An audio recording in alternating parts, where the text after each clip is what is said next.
pour son invitation. Et on va rentrer dans la parole de Dieu. Amen. Et ce matin, le message que je vais vous apporter s'intitule « Pentecôte, un appel à l'unité ». Pentecôte, un appel à l'unité. Derrière l'idée de Pentecôte, il y a vraiment cette idée d'unité. Derrière l'idée de Pentecôte, il y a vraiment cette idée où toutes les barrières qui nous séparent, qui nous divisent, sont brisées. Alléluia.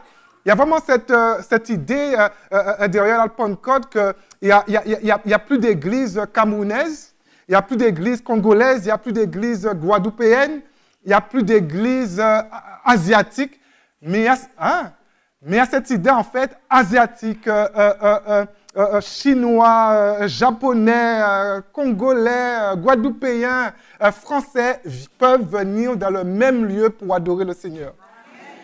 C'est ça l'idée de la Pentecôte. Pentecôte, c'est l'unité. Et après, pour gérer cette unité, nous disons bonne chance, pasteur. Alléluia. On va lire deux textes. Joël 2, 28. Joël 2, 28. Et ensuite, on va lire Actes 2, 1 à 4. Ce sont les mêmes textes que j'avais pris hier avec les jeunes. Et on va vraiment faire en sorte que ça soit un peu une continuité aussi. Donc, les jeunes, normalement, ne devraient pas se sentir perdus ce matin. Joël 2, 28. Après cela, je répandrai mon esprit sur toute chair. Et je disais aux jeunes, toute, ça veut dire toute. Je répandrai mon esprit sur toute chair. Vos fils et vos filles prophétiseront. Vos vieillards auront des songes et vos jeunes gens auront des visions. Et il y a vraiment quelque chose de profondément spirituel qui se passe après la Pentecôte. L'œuvre n'est plus charnelle, mais il y a une conduite, il y a quelque chose qui se passe avec le Saint-Esprit. Il y a une collaboration qui se fait entre l'homme et le Saint-Esprit pour atteindre le but divin. Acte 2, les versets 1 et 4. Le jour de la Pentecôte, ils étaient tous ensemble dans le même lieu comme nous le sommes ce matin. Ils étaient tous ensemble dans le même lieu. Et c'est important à saisir. Nous pouvons être dans le même lieu, mais pas être tous ensemble. Pourtant, nous sommes là, ensemble, mais on peut être dans le même lieu, mais tellement de choses nous divisent. Mais ils étaient tous ensemble dans le même lieu. Ils étaient tous unis dans le même lieu. Ils étaient là pour la même cause, la cause de Dieu. Et je crois, frères et sœurs, quand des hommes et des femmes sont dans le même lieu, sont accordés, Dieu bénit. Et le jour de la Pentecôte, on va le voir tout à l'heure, Dieu a béni. Dieu a répondu. Ce qu'il avait promis est descendu sur son peuple parce qu'ils étaient tous unis dans le même lieu. Et tout à coup, il vint du ciel un bruit, comme celui d'un vent impétueux, et il remplit toute la maison où ils étaient assis. Et quelque part, voilà, je dis juste le gros, mais ça peut être mes points, mais quand on voit ici, tout à coup, il vient du ciel un bruit, comme un vent, et souvent, en fait, j'entends des gens dire, « Oh Seigneur, envoie ton tonnerre, envoie ». Mais on rigole avec ça, mais je ne sais pas si je l'ai déjà plus ou moins dit ici, mais moi, le jour de la Pentecôte, je suis dans un tel lieu, je commence à flipper. Aujourd'hui, on joue avec ça. Mais la Pentecôte aussi, c'est un jour où l'Église va apprendre quelque part à craindre Dieu. Je suis dans un tel lieu, je prie Dieu, les murs tremblent. Moi, je ne vais pas me réjouir. Mais je commencerai à confesser même les péchés que je n'ai pas faits.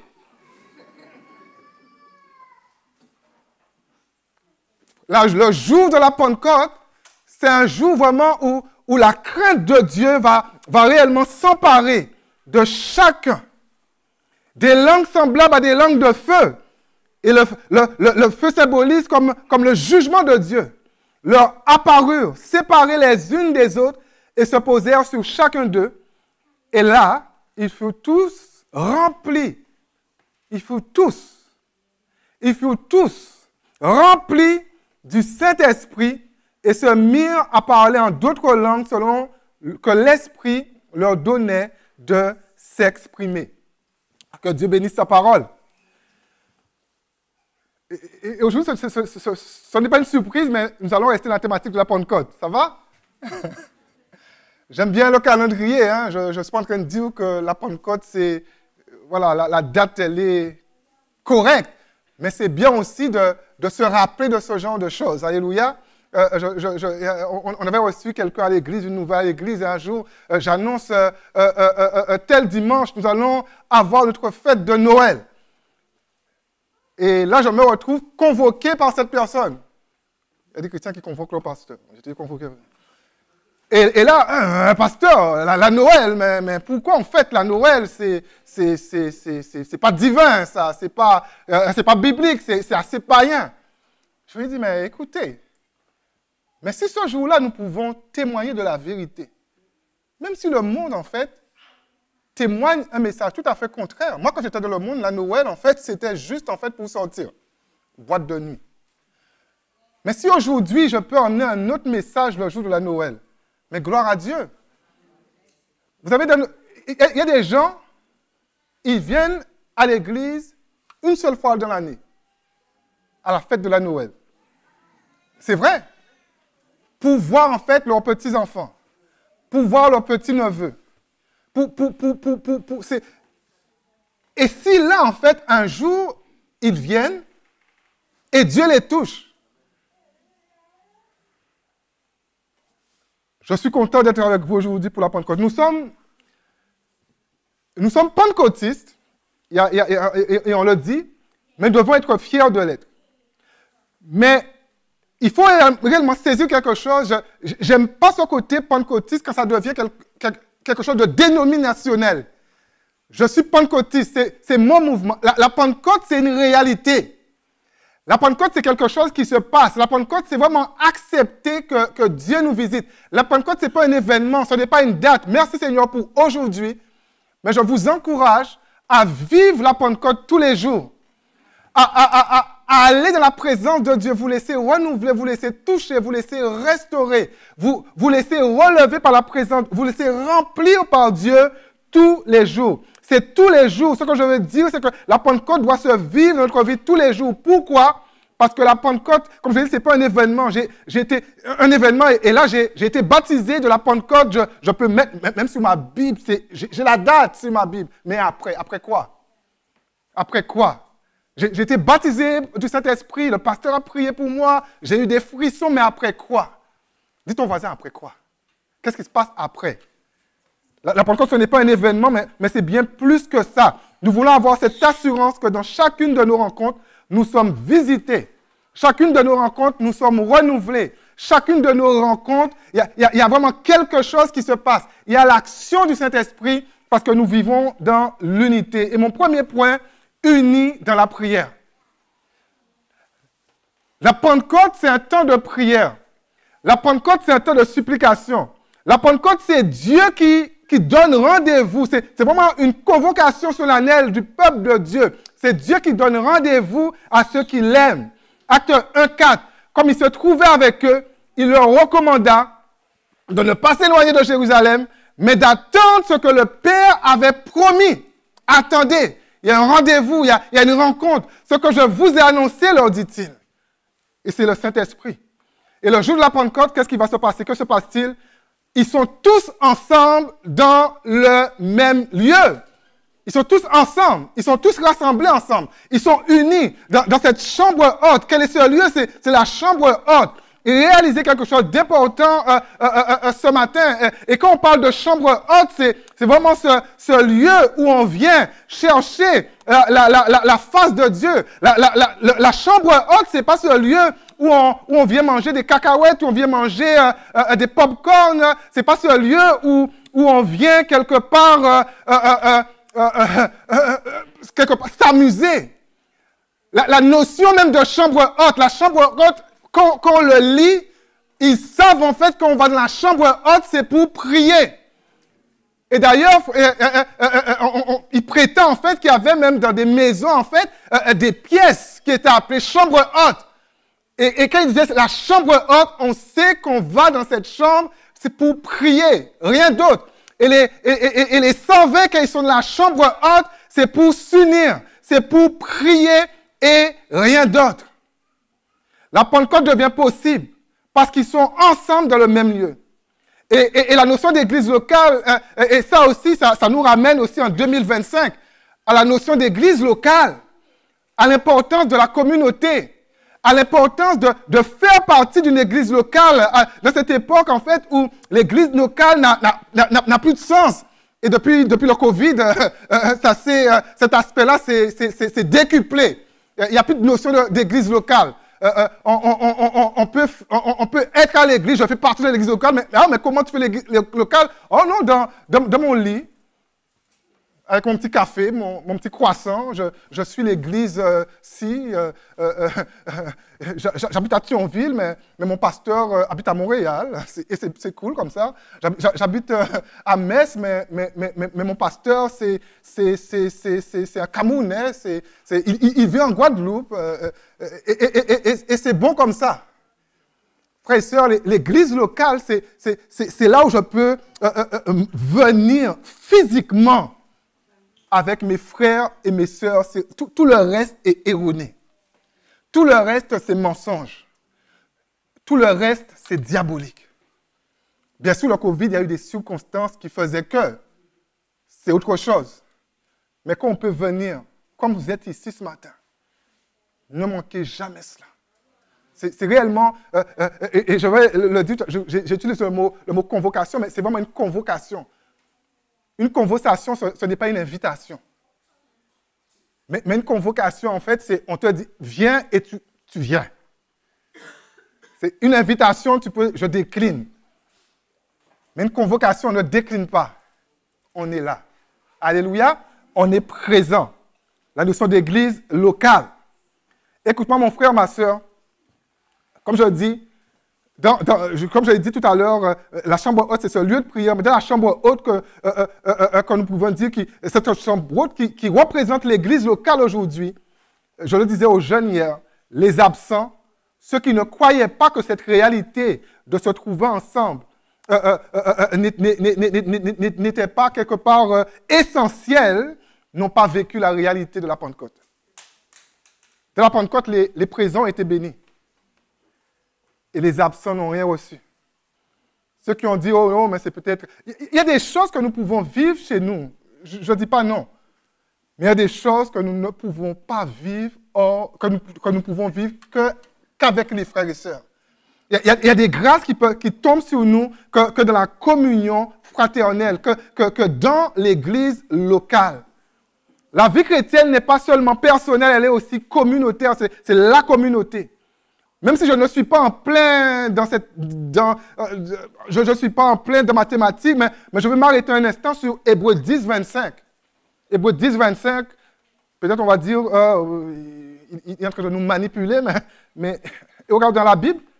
Hébreux 10, 25 nous dit, n'abandonnons pas notre assemblée comme c'est la coutume de quelques-uns, mais exhortons-nous réciproquement, et cela d'autant plus que vous voyez s'approcher le jour. Dit autrement, ne sortons pas, le texte nous dit ici, ne sortons pas de l'unité que Dieu a voulu pour son peuple. Ne nous éloignons pas, en fait, de l'unité que Dieu a voulu pour son peuple. N'abandonnons pas notre assemblée. Notre assemblée, ça donne quelque part une charge d'appropriation. Ça donne quelque part une charge d'appartenance. Et aujourd'hui, nous pouvons le comprendre comme suit. Je veux dire à quelqu'un, les autres assemblées ne sont pas ton assemblée.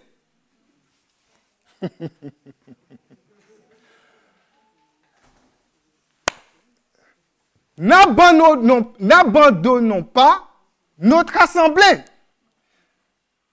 Dit autrement, les autres ne sont pas les tiennes. Donc c'est ici que tu dois vivre des choses. C'est ici que tu dois laisser Dieu changer ton cœur. C'est ici que tu dois être transformé. C'est ici que tu dois apprendre à supporter la personne que tu ne supportes pas. Parce que si ici, tu as une personne que tu ne supportes pas, à côté, tu ne vas pas supporter l'église entière.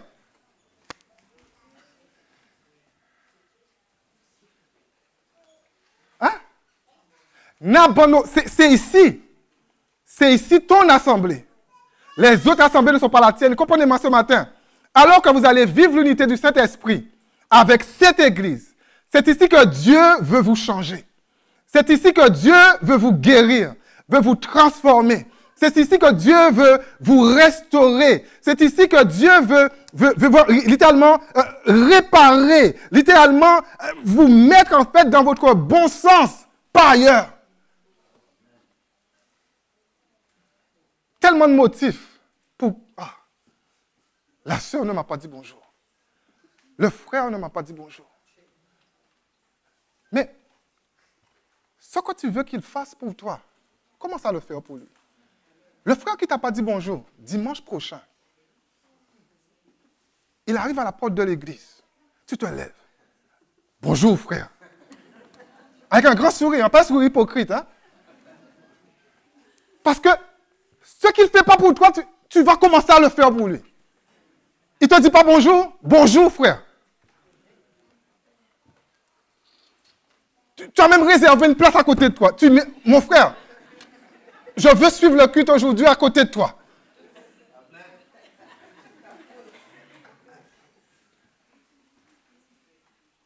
Et tu verras, sans quitter l'église, il y a quelque chose qui va changer. Et quand il y a plusieurs points de transformation comme ça dans l'église, l'église commence vraiment à tout doucement refléter. Ce n'est pas une histoire d'église parfaite parce que tu es dedans. Mais tout doucement, l'église commence à apprendre à refléter la nature même de Dieu de la manière la plus correcte possible. Mais quand on quitte l'église, tu seras pire là-bas. J'ai dit, tu seras pire là-bas. Mais c'est ici que Dieu veut te transformer. C'est ici que Dieu veut changer ta vie. C'est ici que Dieu veut restaurer ta vie. Hébreux 10, 25. N'abandonnons pas notre assemblée.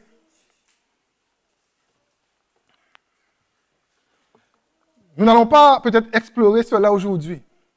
Mais l'auteur de l'Épître aux Hébreux, à un moment donné, il dit ici, mais exhortons-nous réciproquement, et cela d'autant plus que vous voyez s'approcher le jour. Et même si on ne va pas l'explorer, mais l'auteur de l'Épître aux Hébreux, il connecte le fait, c'est peut-être très compliqué peut-être pour beaucoup de l'admettre, mais l'auteur de l'Épître aux Hébreux ici, il connecte le fait d'abandonner son assemblée à une réalité qui est celle, je sais, c'est difficile, mais j'ai appris à prêcher les choses où des gens bondissent de Amen. Et j'ai appris aussi à prêcher les choses où j'entends moins de Amen. J'ai appris. Mais l'auteur de l'Épître aux Hébreux, il est en train de dire ici qu'il connecte ça, en fait, le fait d'abandonner son assemblée au fait d'abandonner son salut. D'autant plus que vous voyez s'approcher le jour. L'idée ici, en fait, c'est que tu abandonnes ton assemblée, mais par cette décision, en fait, tu abandonnes aussi ton salut. Tu abandonnes, en fait, la vie. Parce qu'ici, il y a la vie. Alléluia. Les choses ne sont pas toujours parfaites, mais il y a la vie. Donc, tu te dissocies de ton assemblée, tu te dissocies de la vie. Et si tu n'as pas la vie, qu'est-ce que tu vas aller apporter à côté? La mort. Ça fait du sens? Revenons au lieu où ils sont assemblés. Et je vais répéter encore cette notion de la chambre haute. La notion de chambre haute signifie vraiment quelque chose. Et je tiens à le dire, c'est un lieu vraiment, on ne vient pas se tourner les pouces, mais on vient littéralement prier Dieu. La notion de la chambre haute, ce n'est pas un lieu où les saints viennent, les 120 sont là pour se critiquer, pour se mépriser, pour dire du mal aux autres, pour surveiller l'autre, mais les 120 sont là pour une seule chose, prier. Les 120 sont là pour une seule chose, chercher la face de Dieu. Et on aura un temps, tout à l'heure, ensemble, nous allons chercher Dieu ensemble.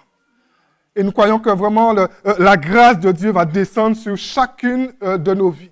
On vient dans un tel lieu pour prier, pour chercher Dieu. Les 120 de la chambre haute, ils étaient unis. Ils étaient réunis pour une seule chose, prier Dieu. Le récit de la Pentecôte nous enseigne quelque chose. Quand une église va s'unir dans la prière, la seule réponse possible de Dieu ne peut être que l'accomplissement de sa volonté. Il avait promis le Saint-Esprit. Et alors que les 120 sont là, ils sont unis pour la même cause. Ils sont unis, ils sont ensemble. Dieu va répondre. Et à l'accomplissement de sa volonté, son cœur. Oh, notre Père, c'est une prière tellement belle. Et Jésus nous demande de nous inspirer de cette prière pour prier, mais pour vivre notre vie chrétienne. Que ta volonté, Père, soit faite sur la terre comme elle est faite dans le ciel. Et je veux croire que quand nous sommes unis, nous ramenons dans nos vies, nous ramenons dans l'Église la volonté, les intentions de Dieu. Alléluia, l'accomplissement de la volonté de Dieu. Et mon deuxième point, dernier point, unité ne veut pas dire uniformité.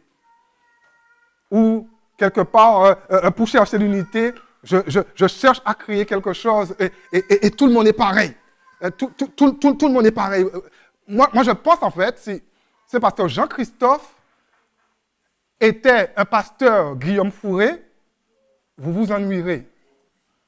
Et si le pasteur Guillaume Fourré était, je ne sais pas comment il s'appelle, mais l'ancien pasteur qui l'a pris la suite, l'Église s'ennuierait. Et je pense que c'est tellement essentiel de ne pas être pareil. Parce que quelque part, c'est là en fait que vous allez voir plus de choses. Si toute l'Église, nous sommes des clones, on va s'ennuyer. On va voir le frère là. Il nous dit exactement la même chose, les mêmes histoires, les mêmes témoignages. On s'ennuie. Mais dans l'Église, c'est une diversité. L'unité ne veut pas dire uniformité. Acte 2, 3 nous dit aussi, quand on regarde, des langues sans pas des langues de feu, leur apparurent, séparées les unes des autres. Il y a quelque chose pour chaque personne. Et se posèrent sur chacun d'eux. Chacun d'eux. Alors qu'ils sont là unis, alors qu'ils sont là ensemble, Dieu voit personne par personne. Alléluia. Dieu a une grâce personne par personne. Des langues de feu. Et je suis d'avis, comme je l'ai dit, qu'on prenne avant tout. C'est vraiment un jugement. Le feu de Dieu qui descend quelque part. Juger des choses en moi. Où je dois prendre position. D'ailleurs, à cause de mon imperfection, à chaque fois que je suis visité par la présence de Dieu, je suis quand même jugé quelque part. Jugé. Quand on est réellement visité par la présence de Dieu, il y a vraiment une crainte qui s'empare de nous. Ça m'est arrivé quelquefois, même parfois dans des réunions ou seul, où Dieu intervient de manière particulière. Je peux vous garantir, comme je l'ai dit au début, pendant un instant, je fais moins le malin. Parce qu'il y a vraiment une crainte. Mais qu'est-ce qui se passe? Il y a vraiment quelque chose qui se passe. Quand Dieu nous visite, c'est vraiment la crainte. Il y a comme un jugement qui descend sur nous. Mais retenons aussi que le Saint-Esprit, il va agir sur la vie de chaque disciple présent ce jour-là de manière séparée. Chaque disciple. Chaque disciple présent ce jour-là. Les absents ont eu tort ce jour-là, n'est-ce pas? J'ai dit les absents ont eu tort ce jour-là. Il n'y a pas eu un bis pour eux. Tous ceux peut-être qui ont douté que, la chambre, non, il n'y a pas eu un bis. Les absents ont eu tort ce jour-là. La Pentecôte, frères et sœurs, dépasse les barrières générationnelles. Et l'unité, en fait, c'est pas... Non, il y a plusieurs générations. Il y a plusieurs points de vue. À l'Église, il y a cette dimension où on va chanter des chants de jeunes. Et le plus âgé ne va pas dire, mais c'est qui ces jeunes-là? C'est pas comme ça qu'on fait. Tu as vu comment il tape la batterie? Tu as vu comment il joue à la guitare? C'est pas comme ça qu'on fait. Après qu'on va des chants un peu plus anciens, les jeunes vont dire, je m'ennuie ici. Non, jeunes et vieux. L'Église, il y en a pour tout le monde. Jeunes et vieux se réjouiront ensemble.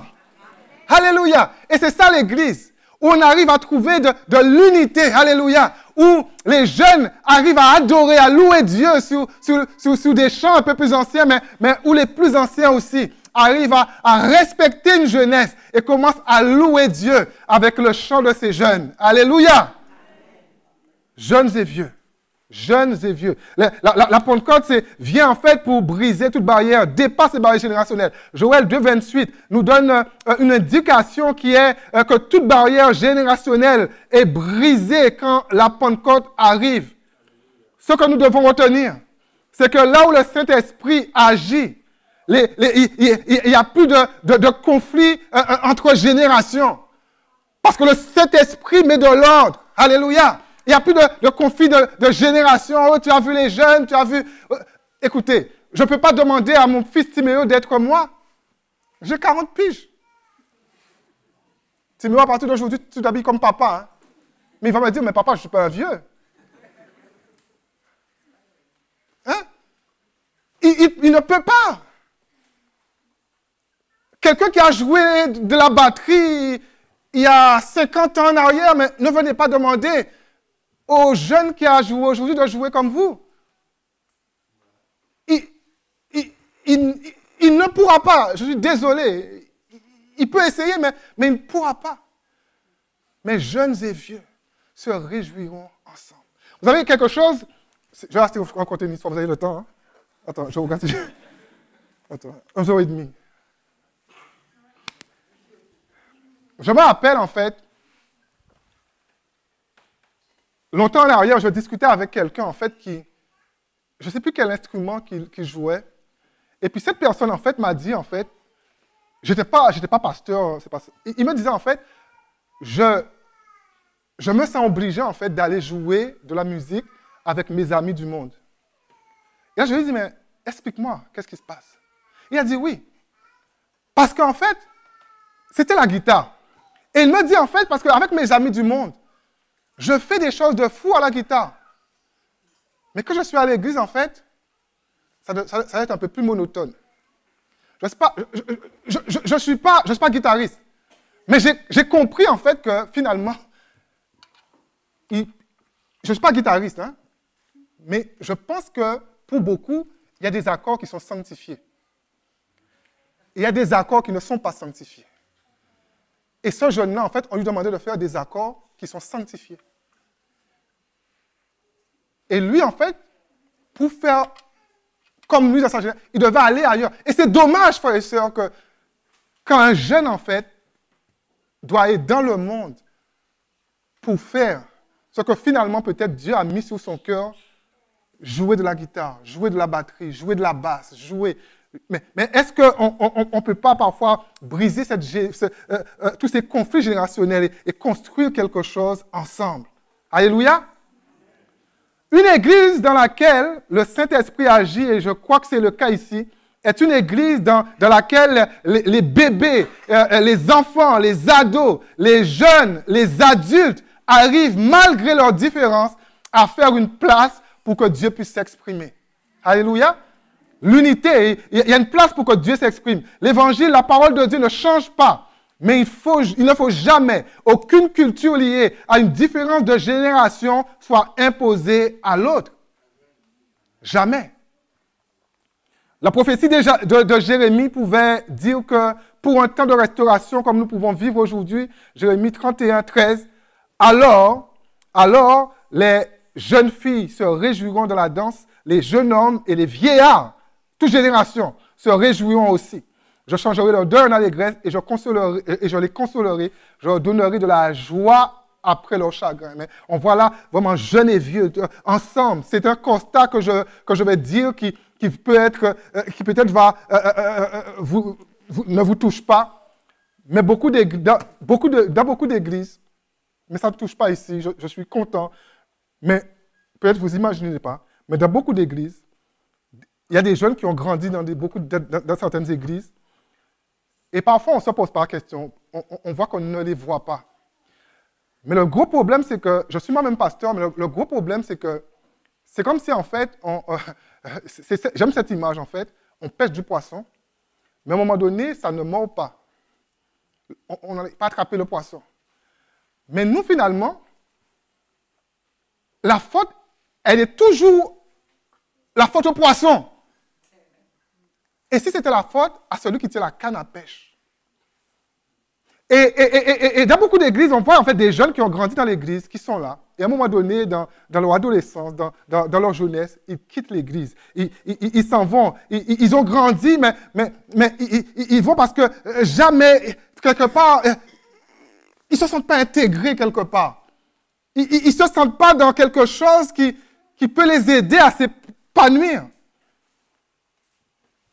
Je vais prendre l'exemple de Zoé parce que c'est la belle famille. Mais pouvons-nous voir Zoé, mais suivez-moi, hein, c'est peut-être un pavé que je... Mais pouvons-nous voir Zoé, la fille de Somari et de David, comme une âme que Dieu a déjà sauvée pour sa gloire? Et encourager Zoé, dans cette unité, à grandir dans ce cadre de salut. Est-ce que nous pouvons voir nos enfants qui sont là comme des enfants, en fait, qui sont dans le ciel? Ma petite fille, Noémie, elle est sauvée. Je vais au ciel, elle va avec moi. Christ vient aujourd'hui, il vient avec moi. Et est-ce que nous pouvons le voir ainsi, mais avec beaucoup d'honnêteté, et voir ces enfants-là comme sauvés? Parce que parfois, frères et sœurs, nous voulons en fait que ces enfants, oh, il faut qu'ils fassent leurs expériences, il faut que ça... Oh, ne maudis pas mon fils, hey, si mes enfants peuvent grandir sans jamais toucher à la drogue, sans jamais se saouler, sans jamais avoir une sexualité débridée, sans jamais... Mais je suis heureux. Et aujourd'hui, dans nos églises, en fait, parce que les enfants... Il y a des jeunes ici qui ont grandi dans les familles chrétiennes, mais parce qu'ils n'ont pas vécu quelque chose de fou. Oh, mais est-ce qu'on ne peut pas les encourager à vivre dans ce cadre-là? Vous savez, une fois, nous étions à l'église et j'étais dans une pièce. Et là, en fait, ma petite Héloïse, elle est comme tous les enfants. Parfois, elle est dans l'église, la salle de culte. Elle parle. Je suis obligé d'arrêter de prêcher. Tu te calmes. Mais c'est son âge. Et un jour, je suis à l'église, on était seuls. Ma femme était là. Et j'entends quelqu'un pleurer dans la salle de culte. Je dis, mais qu'est-ce qui se passe? Ils se sont pris la tête, Timéo et Héloïse. Donc je vais. Et je vois ma fille, à genoux par terre, en train de pleurer, en train de demander pardon. Et on vient me dire que quelqu'un qui vit ça, et ça, il y a peut-être 2 ans de cela, quelqu'un qui vit ça n'est pas sauvé. Non, elle est sauvée. Mais par contre, dans son développement, elle aura des expériences à faire avec le Saint-Esprit. Pas avec le diable, hein, mais avec le Saint-Esprit. Apprenons vraiment à voir vraiment nos enfants comme sauvés. Et nous verrons en fait qu'on va se comporter avec eux différemment. À l'église, une fois, mais c'était innocent, mais pendant les vacances, même si je ne termine pas de prêcher, mais on va prier. Mais pendant les vacances, j'aime bien, en fait, Dieu avait mis ça sous mon cœur, en fait, c'est chaque grande vacances, inclure les enfants, en fait, dans les activités de l'église. Donc, vous venez, ça va peut-être vous choquer, mais vous venez à Jemap, en période de vacances, les enfants, en fait, distribuent la Sainte Seine. Les enfants qui vont prélever les offrandes. Et un jour, en fait, il y a quelqu'un qui vient me voir. Mais je ne savais même pas que ça allait choquer. J'ai fait ça innocemment. Il vient me voir. Pasteur, c'est quoi ça? Les enfants font les offrandes. Les enfants font la distribution de la Sainte Seine. C'est quoi ça? Vous leur donnez en fait des fonctions dans l'église. J'ai dit non. Les enfants n'ont pas de fonction. Ils sont soumis à moi. Ils ne sont pas chefs de département. Mais les enfants que vous voyez là, ils appartiennent au roi des rois. Ce n'est pas quand ils auront 20 ans que le monde les aura ravagés que je vais me réveiller pour m'inquiéter d'eux. je veux m'inquiéter de maintenant. Je veux les montrer c'est quoi servir maintenant. Je veux les montrer c'est quoi prier maintenant. Je veux les montrer ça maintenant. Est-ce qu'on peut voir nos enfants comme des enfants de Dieu? Des enfants qui vivent quelque chose. Nos enfants vivent des choses avec Dieu. Mais c'est juste en fait que nous les jugeons comme nous pourrions juger parfois un adulte. Alléluia.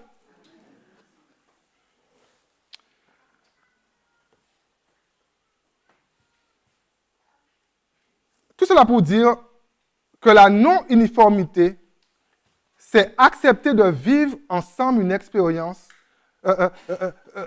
forte avec le Saint-Esprit sans se laisser quelque part distraire par cette question de génération. Alors que chez les Galates, Paul va répondre à une question, dans les Épîtres, il répond à des questions, mais Paul va répondre à une question liée à un conflit qui a plusieurs, on va dire, tentacules. Et il dira en Galates 3, 28, « Il n'y a plus ni juif, ni grec.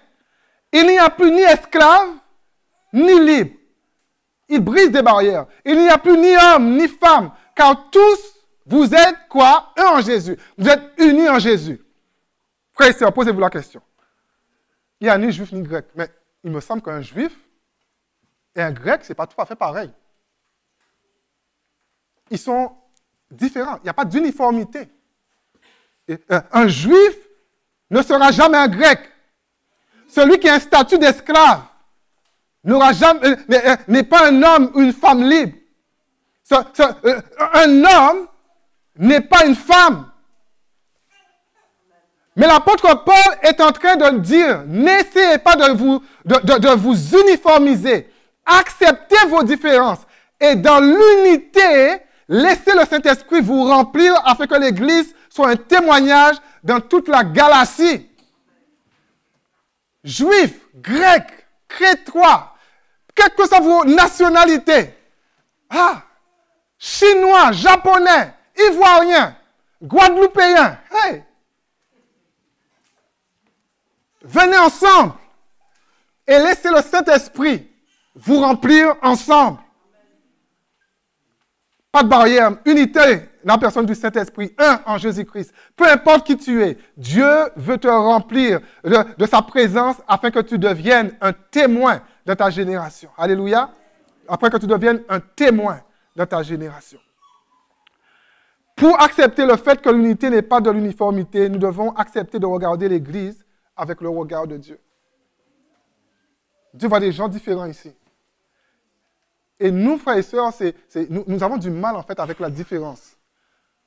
Parce que quelque part, si on passe dans les rangs, chacun a son critère de la perfection. Si on passe dans les rangs, parfois, chacun a son critère de la grâce. Si on passe dans les rangs, chacun a son critère du pardon. Mais est-ce qu'avec nos différences, nous pouvons construire quelque chose? Est-ce que nous pouvons interdire à nos différences de créer des soucis qui pourraient même diviser l'Église? On parle d'unité, mais l'unité, ce n'est pas quelque chose qui se gagne. Non, l'unité, ça s'entretient. Il y a des églises qui ont bien commencé, mais qui ont mal terminé. Parce que l'unité, ce n'est pas gagné, ça s'entretient. L'unité. Tu as ta manière de voir le futur de l'Église, mais comment Dieu, lui, voit le futur de l'Église. Il y a quelques années de cela, pour la même cause, 3 personnes sont venues me voir pour me donner une direction qui, soi-disant, venait de Dieu, pour le même sujet, pour la même chose. Et là, je suis là, je vois la première personne, je vois la deuxième personne, je vois la troisième personne, et chacun avait sa position, chacun avait sa manière de voir. Les trois se contredisaient. Je crois qui? Je crois qui? Mais ce n'est pas mon idée. Mais Seigneur, c'est ton idée. Seigneur, c'est ta volonté. Ce n'est pas que chacun pense, ce n'est pas ce que chacun pense qui doit harmoniser l'Église. Mais l'Église est en harmonie, unie, quand chacun, malgré ses différences, accepte d'aller dans la direction de Dieu. Le conseil que je peux vous donner est la suivante. Suivez votre pasteur.